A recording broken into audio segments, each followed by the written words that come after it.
Yeah, Calle 13, Stephen, Pony, Fatima del Familia.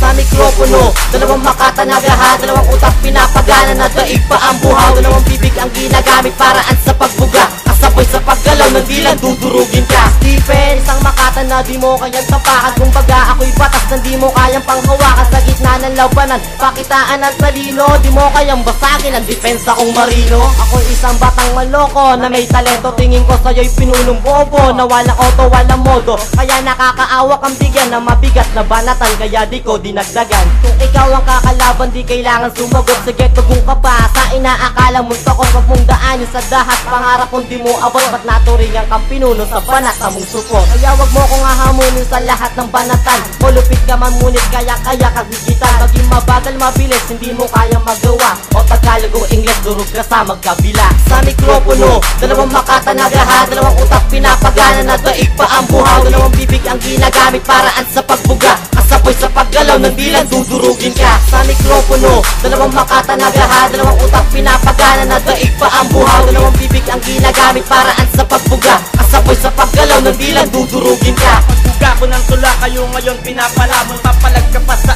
amin, alam mo na masama yun. Bakit pare, malupit ka ba? Meron bang ibubuga? Angas mo pinapatid ko dahil nga sa bobo ka. Wala kaming paggalang kahit pa nakapiraso, pag ikaw ay nilingon ko malaki na yan na kaso. Kaya wag kang maghahamon kung di mo kayang ibaon, dahil basura ka lang sa aming iniwan ng panahon. Kung kaya kayo na rin ang magsasabing malupit, na ang galing di makikita yan sa presyo ng damit, sa maluwag mong pantalon at sapatos mong korte. Kahit saan ka magtanong, kami pa rin daw ang tabi. Kaya mangingilala ka bago ka pa bumangga, sa kinikilala na kami ang hari ng tugma. Habi ka bilang sagutan, sinong ang may pakana? Saluhin mo ngayon to, atake ko pakaliwa. Sa mikropono, dalawang makata nagaha, dalawang utak pinapagana na daig pa ang buhaw, dalawang bibig ang ginagamit paraan sa pagbuga, kasabay sa paggalaw ng dilan dudurugin ka. Sa mikropono, dalawang makata nagaha, dalawang utak pinapagana na daig pa ang buhaw, dalawang bibig ang ginagamit paraan sa pagbuga, kasabay sa paggalaw ng dilan dudurugin ka. What's up Pony, kamusta? Anong lagay mo dyan? Eto okay lang, ganun pa rin, walang mapagripan.